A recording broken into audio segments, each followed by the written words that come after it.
क्या आप ऐसा सोच सकते हैं कि 13 साल की एक बच्ची के साथ ऐसी घटना भी हो सकती है जो इंसानियत को शर्मसार कर दे और दरिंदगी और हैवानियत की इंतहा को दिखा दे। केरल की ये सच्ची घटना सामने आई है जिसको सुनकर आपके रोंगटे खड़े हो जाएंगे। ऐसा मैं क्यों कह रहा हूं?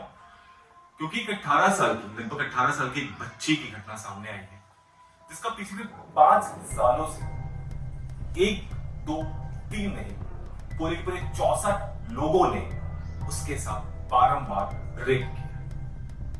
आइए जानते इस पूरी घटना को कि क्या क्या हुआ उस बेचारी बालिका के साथ। नमस्कार, स्वागत है आपका क्राइम अलर्ट पर। आइए शुरू करते हैं इस दर्द भरी कहानी को। कहानी है केरल के पथानामथिट्टा जिले से, जहां पर एक एथलीट है। कहानी में पहले चलते हैं। 13 साल की एक बच्ची थी जो अपनी जिंदगी को उड़ान देना चाहती थी, अपने करियर में आगे बढ़ना चाहती थी क्योंकि एथलीट बनना था उसे। जिंदगी की इतनी मुश्किलों का सामना करके उसे भारत को ऊंचाइयों पर टच करने का उसका सपना था। पर वही कोचिंग ज्वाइन करती है। कोचिंग में कोच थे उस 13 साल की बच्ची का एक गलत वीडियो बना देते हैं। गलत वीडियो बनाने के बाद उसे धमकाते हैं और धमकाने के एवज में उसके साथ वो एक घिनौना कार्य करते हैं। आप घिनौना कार्य समझ ही चुके होंगे। कोच अपनी हवस की आग बुझाते हैं उस 13 साल की बच्ची। पर यहीं पर ये कहानी खत्म नहीं होती। कहानी तो अभी शुरुआत भी नहीं हुई थी। धीरे धीरे जो पहले तो कोच उसके साथ शारीरिक संबंध बनाया करता था, दुराचार किया करता था।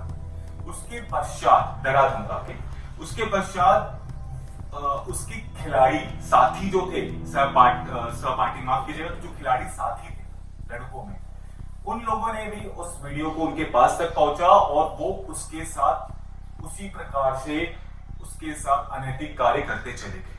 और बच्ची, बेचारी बच्ची डर धमक के शांत रहती चली गई।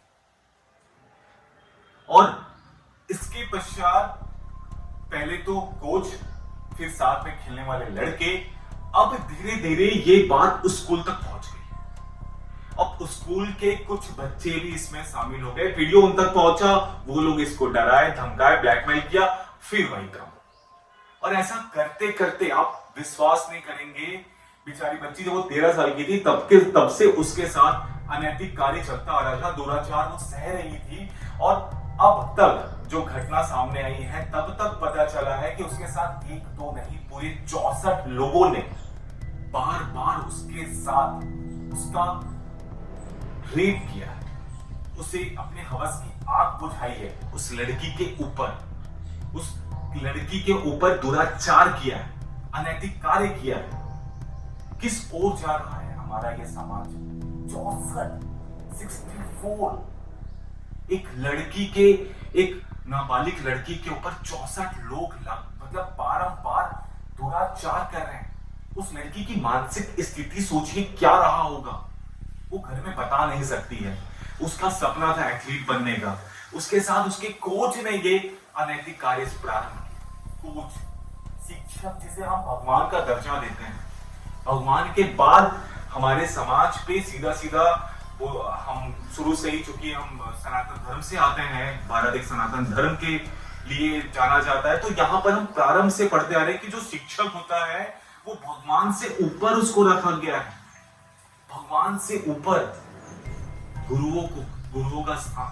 और यहाँ के गुरु इस प्रकार की अनैतिक कार्य करते आ रहे हैं। हम हर बार कहीं ना कहीं सुनते हैं कि खेल फेडरेशन से जुड़े कुछ लोग बार बार लगातार इस प्रकार की कुरीतियों में सामने आते हैं। किस ओर जा रहा है हमारा समाज? एक बच्ची जिसने भारत के लिए गोल्ड मेडल लेने के बारे में सोचा होगा, उसकी जिंदगी उसके कोच ने ही खराब प्रारंभ करी। उसके बाद उसके साथ खेलने वाले बच्चे, उन्हें तो उसका साथ देना चाहिए था, उन्हें तो उसकी चीजों को समझनी चाहिए थी कि छोटी सी बच्ची पर क्या बीत रहा होगा। पर नहीं, वहां पर भी उस बेचारी 13 साल की बच्ची पर उसके साथी खिलाड़ी भी और उसके पश्चात वहां के अपने स्कूल में पढ़ने वाले उसके सहपाठी और बाद में पता नहीं कौन कौन आसपास के 64 लोग। आप समझ रहे हैं 64 लोग कितने ज्यादा होते हैं। एक बच्ची वो सब क्या और कितना दर्द सह रही होगी। पर कहते हैं ना वो झूठ बचती नहीं है, छुपती नहीं है। रेगुलर चेकअप में स्कूल के द्वारा एक मनोवैज्ञानिक बुलाया जाता है, जहां मनोवैज्ञानिक उसको पहले थोड़ा सा कहीं पकड़ लेती है कि बच्ची थोड़ी डिस्टर्ब चल रही है। उसके पश्चात जो सेक्शन थोड़ा सा लेते हैं तो ये खुलासा निकल कर आता है कि उसके साथ अनैतिक कार्य हो रहे हैं। और बच्ची के ऊपर जब ये बातें आती है तो फिर उसकी डायरी मिलती है। डायरी में पूरे के पूरे 64 लोगों के बारे में विस्तार दिया गया था। फिर ये घटना पुलिस के पास पहुंचती है और पुलिस पहले दिन ही 9 आरोपियों को पकड़ लेती है। उसके पश्चात फिर जब डायरी मिलती है तो डायरी के पश्चात 15 और लोगों को पुलिस वहां पर तुरंत पकड़ लेती है। और टोटल पुलिस द्वारा 64 लोगों के खिलाफ जो है ये कानूनी कार्रवाई जारी की गई है, क्योंकि पुलिस ने अभी बताया है कि 64 लोग इसमें शामिल हैं। हो सकता है ये नंबर और भी बढ़ सकता है, क्योंकि बच्ची ने पूरा तो डिटेल नहीं लिखा या कैसा भी लिखा है। और साथ ही साथ बच्चों को जो है मनोवैज्ञानिक, अच्छे मनोवैज्ञानिक के पास भेज दिया गया है ताकि उसकी मनोस्थिति को जांचा जाए, उसको मतलब समझा जाए, उसकी जो स्थिति चल रही होगी उसको ठीक किया जाए। पुलिस ने विभिन्न आईपीसी की धारा लगा के उन लोगों के ऊपर कार्रवाई कर दी है। ये भी पता चला है कि चूंकि बच्ची गरीब थी, दलित परिवार से आती थी, मैं बताना भूल गया था, बच्ची गरीब परिवार, दलित परिवार से आती थी, तो उसके पास फोन वगैरह नहीं थे। तो उसके पिताजी के पास जो फोन थे, उस पिताजी के फोन पर जो कुछ आसपास के जो लोग दुराचारी थे वो उसके धमकाने का कार्य करते थे उसके पिताजी के फोन पर। तो उसके पिताजी के फोन पर भी कुछ नंबर्स मिले हैं जिसके द्वारा पुलिस जांच कर रही है। जैसे जैसे पुलिस उन लोगों को पकड़ते जाएगी हम आपके सामने इस खबर को लाते रहेंगे। पर यहाँ ये खबर रुकनी नहीं चाहिए। मैं आपसे फिर कहूंगा, उन माओ से, उन बहनों से कहूंगा कि बार बार अपने बच्चों के संपर्क पर उनसे बात करें, उनसे उनका दोस्त बने, उनका हम साथी बने, ताकि वो अपनी ऊपर जो आप बीती है या ऊपर जो भी बीत रहा है वो आपको खुले तौर पर समझा सके। अगर आप उसे बच्ची को डराएंगे, धमकाएंगे, तो वो बच्ची बेचारी मुंह खोलने से डरेगी ना। तो आपको बस काम केवल इतना है कि उन बच्चियों के पास जाएं, उन्हें आप प्यार से समझाएं, उनसे बात करें, उनसे दोस्त की तरह बात करें, ताकि वो अपने दुख दर्द को आप तक बांट सके। कोच के लिए या खिलाड़ी के लिए या ट्यूशन के लिए आप जब भेजते हैं तो प्लीज उन टीचर्स के बारे में जान लीजिए और बच्चे को थोड़ा सा सेल्फ डिफेंस के बारे में बताइए। सेल्फ डिफेंस जब तक हम नहीं बताएंगे, गुड टच बैड टच जब तक हम बच्चों को नहीं सिखाएंगे, तब तक भारत में नहीं विश्व में ये हर कोने पे इस प्रकार की घटिया कृत्य होते रहेगी और बारंबार, हर दिन या यूं कहूं तो हर घंटे।